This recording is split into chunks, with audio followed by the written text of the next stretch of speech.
দেখেন এবারে যে ঐক্য হয়েছে, জামাত ইসলাম কিন্তু একটা কথা সত্য বলছে। আমি তো জামাত ইসলামের খুব সমালোচনা করি, তো এটাতে আমি কিন্তু ধন্যবাদ জানাই যে পাতানো নির্বাচন, ওনারা ভাবছে যে পাতানো নির্বাচন এটা ঠিক। কারণ আগে খুব ইসলামিক দলগুলোর ভোট এক বাক্সে যাবে, গেলে তারা সরকারে চলে যাবে, এই ধারণাটা তৈরি হয়েছিল। দুটা প্রোগ্রাম, একটা হলো ম্যাডাম খালেদা জিয়ার জানাজা, তার আগে তারেক রহমানের অভ্যর্থনা, এই দুটোতে কিন্তু সিনারিও চেঞ্জ হয়ে গেছে। এছাড়াও আরও গোপন ইস্যু আছে। জামাত ইসলামের আমির কোন এক জায়গায় কথা বলছে না, বলার পরে রয়টারে কইছে না যে ভারত না করছে বলতে। আগে একবার জিএম কাদের ভারতে গিয়ে গেছে না, যাওয়ার পরে এসে বলছে যে না, ভারতে কথা বলতে নিষেধ করে দিছে। তো এখন তো নিষেধ আদেশের ভিতরে আছে আমরা। এখন এটা দেশটাকে কই জায়গা যাবে ঐক্যটা, এটা তো না। এখন ধরেন আমার কিন্তু যতই বলেন এনসিপির কিন্তু একটা ব্র্যান্ড ভ্যালু ছিল, অভ্যুত্থানের শক্তি। তবে এটা ঠিক যে এরা সমাজের কিন্তু অনেকগুলো ক্ষতি করে ফেলছে, যেটা আপনি দেখেন ডক্টর মোহাম্মদ ইউনূসের জন্য দায়ী। কারণ ক্লাস 8 থেকে 7 থেকে শুরু করে মাস্টার্স পর্যন্ত এই কয়েকটি ব্যাচ কোটা বিরুদ্ধে আন্দোলন করে, শেষ পর্যন্ত এসে ধরেন ফ্যাসিবাদের বিলোপ। এরা কিন্তু আর বিসিএস দিতে চায় না, এরা এখন একবারে এমপি মন্ত্রী হতে চায়। হ্যাঁ, ওই মনোজগতে পরিবর্তন করে দিছে। এবং এই ছাত্ররা প্রত্যেকটা আন্দোলনের নেতৃত্ব দিছে অগ্রভাগে, একদম 52 সাল থেকে শুরু করে। কিন্তু কোনো ছাত্ররা কিন্তু সরকারের অংশীদার হয় নাই এবং এত বিতর্কিত হয় নাই। এই বিতর্কিত হওয়ার কারণে এখন আর সহজে এই আওয়াজ মারে না, এটা না হলে দেখে দেবো আবার অভ্যুত্থান করবে, কেউ তাদের কথা সাড়া দিবে না, ওইটা নষ্ট করে ফেলছে। অর্থাৎ ডাকসুতে শিবির জেতার ফলে আমি বলছি ডাকসু ছিল আন্দোলনের সূতিকাগার। আমি শিবির জেতার পরে আমি বলে দিচ্ছি, আগেই বলছি, এটা আর সূতিকাগারটা থাকবে না। শিবিরের অধীনে নেতৃত্বে কেউ আর আন্দোলন করবে না, কোনো আন্দোলন করবে না, শেষ, ডাকসু শেষ। চাকসু বলেন যা বলেন, শিবির যেখানে আছে দিচ্ছে সেটা আন্দোলনের জায়গা, শেষ। একা একা আন্দোলন করতে হবে। এখন দেখেন না, অনেক হকার তারায়, অমুক তারায়, তমুক তারায়, এগুলি করতেছেন না, কিন্তু মূল জায়গায় তো নেই। তো আমার বক্তব্য হলো যে আমার কষ্টটা এই জায়গায়, এই যে অভ্যুত্থানের শক্তিটা, এই শক্তিটা থাকা উচিত ছিল। তাদের তো একটা ব্র্যান্ড ভ্যালু আছে, তারা একটা অভ্যুত্থান ঘটিয়েছে। কিন্তু এই যে কিছু কিছু জামাতের ভিতরে ঢুকে পড়ছে, এটা একটা অন্ধকার যুগে ঢুকে গেছে। আর কিছু আছে মধ্যপন্থা এক এক করে ডিজাইন করতেছে। জামায়াতের সঙ্গে ঢোকাটাকে অন্ধকার বলছেন কেন? জামাত তো নিজেই অন্ধকার। জামাত তো অন্ধকার যুগে ঢুকাবে। একটা নারী গেছে, একটা নারী নমিনেশন দিচ্ছে, হিন্দু দিচ্ছে, বৌদ্ধ দিচ্ছে, সবাইকে দিচ্ছে। ওই তো রটেন মুক্তিযোদ্ধাও দিচ্ছে। হ্যাঁ, আমি গেলে আমারও দিব, ধরেন এরকম। তো যারে পাইতেছে তারে দিতেছে। একটা নারীকে নমিনেশন দিচ্ছে জামাত, বলে তো জামাত যে কোনো পোশাক পরতে পারবে, জামাতের জন্য নারীদের জন্য 5 ঘন্টা শ্রমের কথা বলছে, সব ঠিক আছে, কিন্তু নারীদেরকে কিন্তু রাষ্ট্র অংশগ্রহণ এটা কিন্তু তারা জামাত আলাও করে না। এটি অন্ধকার যুগ, এটি অন্ধকার।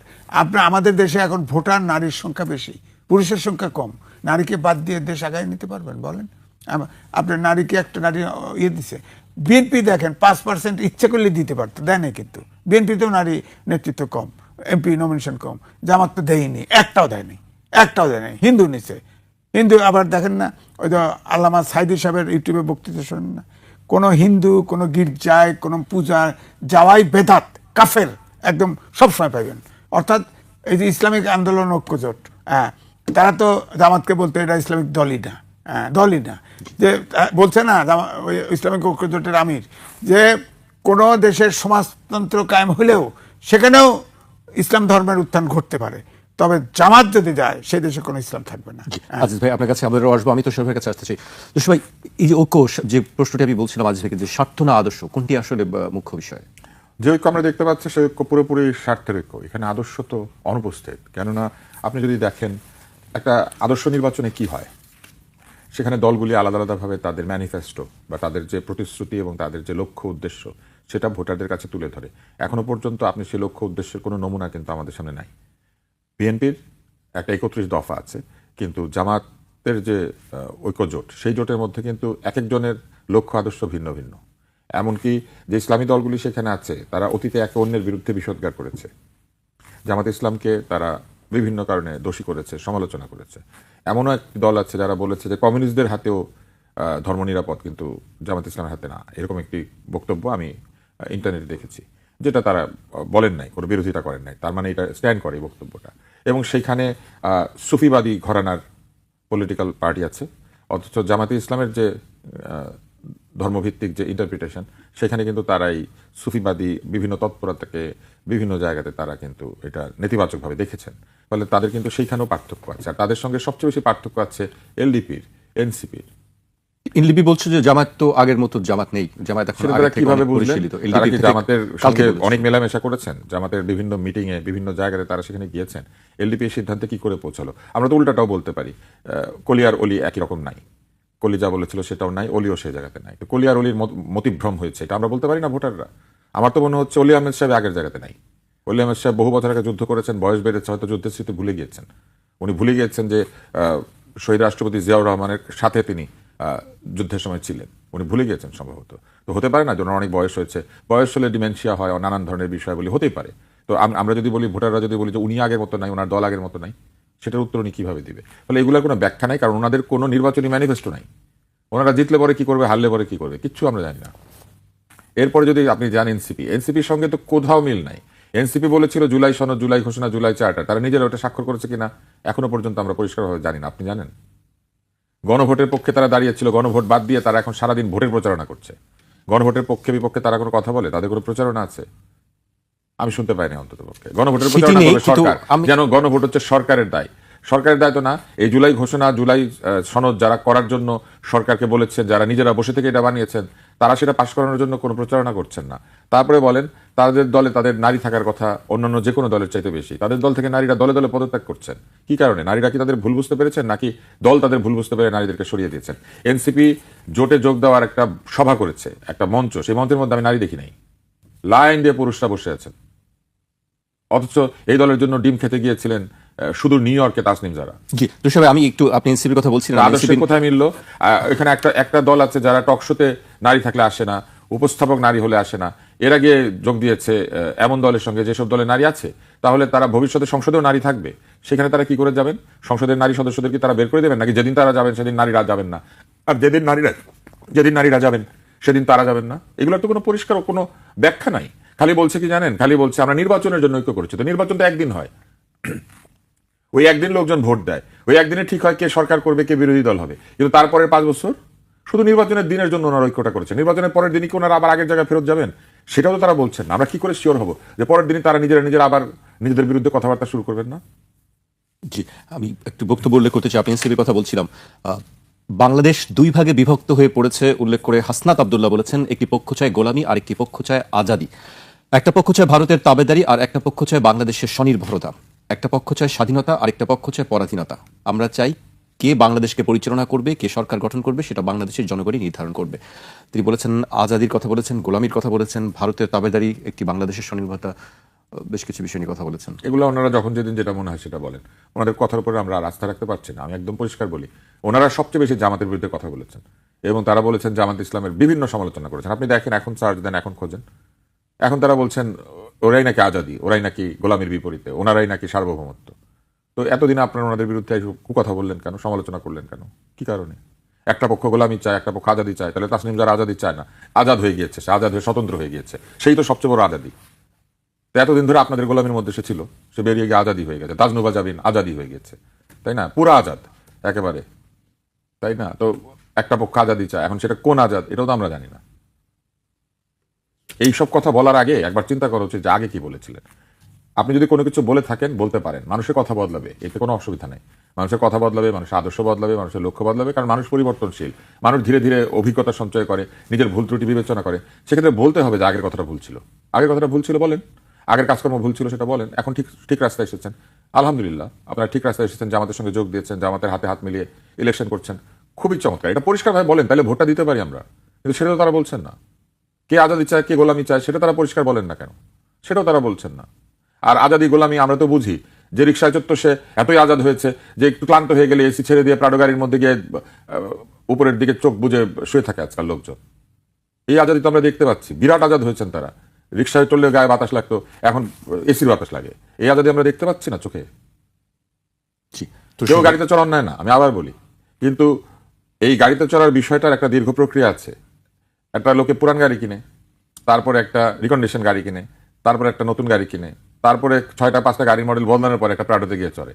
আর আমরা তো দেখি ওনারা মায়ের গর্ভ থেকে ভূমিষ্ঠ হওয়ার পরেই মনে হয় পুরান গাড়িটা কিনেছিলেন, নাইলে এরকম বড় গাড়ির মধ্যে গিয়ে উপর দিকে চিত হয়ে যাওয়ার সুযোগ কেমনি করে তারা পায়? আমি আজ পর্যন্ত তো জীবনে আমার আত্মীয় স্বজনের পর্যন্ত একটা প্রাডো নাই। এক একজন আছে 20-30 বছর ধরে ব্যবসা করে, কোটি কোটি টাকা আয় করেছে, প্রাডো কিনতে পারে না, কারণ এক গাড়ির দাম 2 কোটি। আর তারা দেখি ভাইদের, তাদের বড় ভাইরা গাড়ি পাঠায়। আমাদের এত বড় ভাই ছিল, এখন তো সব নাই হয়ে যাচ্ছে, আমরাই বড় ভাই হয়ে গেছি। কই আমাদেরকে জীবনে একটা রিক্সাও পাঠায় নাই। আমরা এত পাঙ্ক্ত, এত বাজে, এত জঘন্য জেনারেশন ছিলাম। জি, জেন জি যে তারা বলছে, আমরা তো দেখতে পাচ্ছি তাদের তো জীবন শুরু হচ্ছে বড় বড় গাড়ি দিয়ে। এবার নেই 10টা পাবে, নাই 15টা পাবে, 10-11টা দলকে নিচে কিছু কিছু ভোট টোট কেন এত মিলে- কম সংখ্যা আপনি কেন বলছেন? না, কিভাবে বলছেন? এই যে কিন্তু তাদের তো ধারণা যে তারা এবার অনেক বেশি ভালো করবে আগের। 11টা দল নিছে, সবাই ভোট যদি সবাইকে দেয়, তাহলে নাই 15টা, নাই 20টা, নাই 30টা, তাকে বিরোধী দলেই থাকতে হবে এবং ছোট বিরোধী দল থাকবে। আমি বলেছি বড় বিরোধী দল হতে পারবে না, ছোট বিরোধী দলই হবে তারা। এবং এই জন্যই তারা বলতেছে যে এটা হলো পাতানো নির্বাচনের, এটার কথা হচ্ছে তারা বুঝে ফেলছে যে তাদের নিজস্ব জরিপ আছে, জরিপে বুঝে ফেলছে যে রেজাল্ট তাদের আগে যে ক্ষমতায় যাওয়ার স্বপ্ন দেখেছিল সেটা আর দেখতে পাচ্ছে না। এই জন্যই বলতেছে এখন পাতানো, বলা হচ্ছে প্রশাসন একদিকে ঝুঁকে আছে। সবাই তো বলে, ওরা যেখানে যাওয়া যায় সেখানেই তো বলা হয় শিক্ষা প্রতিষ্ঠান তাদের দখলে, প্রশাসন তাদের দখলে, আইন শৃঙ্খলা বাহিনী তাদের দখলে, তারপরে ঝুঁকে পড়তেছে কি করে, ওনারা বোঝে কি করে? তার মানে তাদের নিজেদের লোক কিন্তু ঠিক তারা রাখতে তো বলছে পারছে না। যে ঝুঁকে আছে অন্যদিকে। অন্যদিকে মানে বলতে চাই বিএনপির দিকে, আমি খোলসা করে দিই বিএনপির দিকে। তো 2001 সালে আপনার খারাপ কথা বলতে হয়, জনগণকে এত বোকা বাড়াতে তো উচিত না। ওনারা তো পলিটিক্স করে। এখানে 2001 সালে কি হয়েছিল? কোনো জরিপ বলছে বিএনপি সরকার গঠন করবে? কোনো একটা জরিপ? আওয়ামী লীগের নেতাদের সাথে, শেখ হাসিনার সাথে সব বিদেশিরাও দেখা করছে।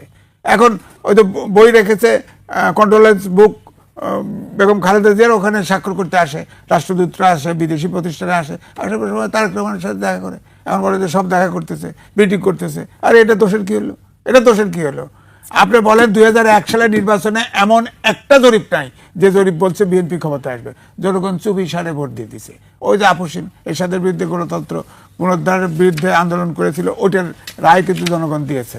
এবারেও যে শুরু করেছিল, যে শুরু করছে, এখনো দেখেন প্রত্যেকটা হত্যাকাণ্ডের পিছনে কিন্তু প্রমাণ নাই, কিন্তু বোঝা যায় দেশের পরিস্থিতি অস্থিতিশীল কে করতে চাচ্ছে, এটা কিন্তু অনুমান করা যায়, অনুমান করা যায়। এই জন্য আমি বলছি যে আমি অনুমান থেকেই বলছি যে জামাতের যে আগে যে সরকারে যাওয়ার আকাঙ্ক্ষা ছিল, ইচ্ছা ছিল, এটাতে ভাটা পড়েছে এবং তারা খুব অল্প সিট নিয়ে বিরোধী দলে থাকবে এবং অনেকগুলো দল আছে বলে কিছু ভোট পাবে, তারা বিরোধী দলে থাকবে। এই জন্য বলতে পাতানো খেলা, ওই সূক্ষ্ম কারচুপি, স্থূল কারচুপি আগে বলতো না, ওরকম একটা আগেই করে দিল আর কি, যে পাতানো খেলা আমরা হেরে গেছি, নাহলে আমরা জিততাম। জি, আপনার বক্তব্য আমরা শুনেছি, স্পষ্ট আপনার বক্তব্য। আমি তুষার ভাইয়ের কাছে আসতে চাই। তুষার ভাই, আপনি দৈবচরণের একটি বিষয়ে বলছিলেন শুরুতে, আমি সেই প্রসঙ্গে একটু আসতে চাই।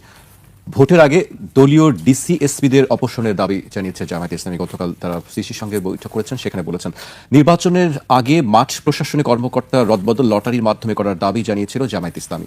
অন্তর্বর্তী সরকারও এই পদ্ধতি প্রয়োগ করে পুলিশ সুপার নিয়োগ দিয়েছিল। এখন সেই এসপিদেরও দলীয় আখ্যা দিয়ে তাদের সরানোর দাবি তুলেছে জামায়াত ইসলামী। সেই সঙ্গে জেলা প্রশাসকদের পরিবর্তনের দাবিও জানানো হয়েছে। এখন তারা অনেক ধরনের দাবি তুলবেন, কারণ তারা বুঝতে পারছেন যে আদর্শবিহীন ঐক্য আসলে তাদের দল, যেটি পরিপূর্ণভাবে এক ধরনের আদর্শের উপর স্থাপিত, এটা তাদের জন্য ক্ষতিকর হবে। এটা আমার ধারণা, এটা তারা বুঝতে পারছেন। কেননা আপনি দীর্ঘ সময় ধরে একটা আদর্শভিত্তিক রাজনীতি করেছেন, সেই আদর্শের ভালো মন্দ বিচার এটা আলাদা, কিন্তু তার নিজেদের ভোটার তো আছে, এবং সেটা যত অল্পই হোক, তারা তো একটা নির্দিষ্ট আদর্শের কথা চিন্তা করে এই দলটার পেছনে দাঁড়িয়েছে। অতএব আমার কাছে মনে হয় যে তারা এটা বুঝতে পারছেন এবং তারা এখন নানান ধরনের দাবি তুলছেন। আপনি দেখেন লটারি কি, লটারি দৈবচয়ন কি জিনিস, একটা অনির্ধারিত নাম উঠবে, এই দাবিটা তাই না? তাদেরই এটা ছিল। তাদেরই ছিল এবং সেইভাবে কিন্তু করা হয়েছে। এখন তারা বলছেন এটাও ঠিক নাই। ওনারা যা যা আগে করেছেন তারা সবই বলছেন ঠিক নাই। আমার কথাটা ভিন্ন। আমার কথা হচ্ছে প্রশাসনকে রীতিমতো ছাকনি দিয়ে ছেকেছেন তারা 15-16 মাস। ভালো ভালো অফিসারদেরকে রিটায়ার করিয়ে দিয়েছেন।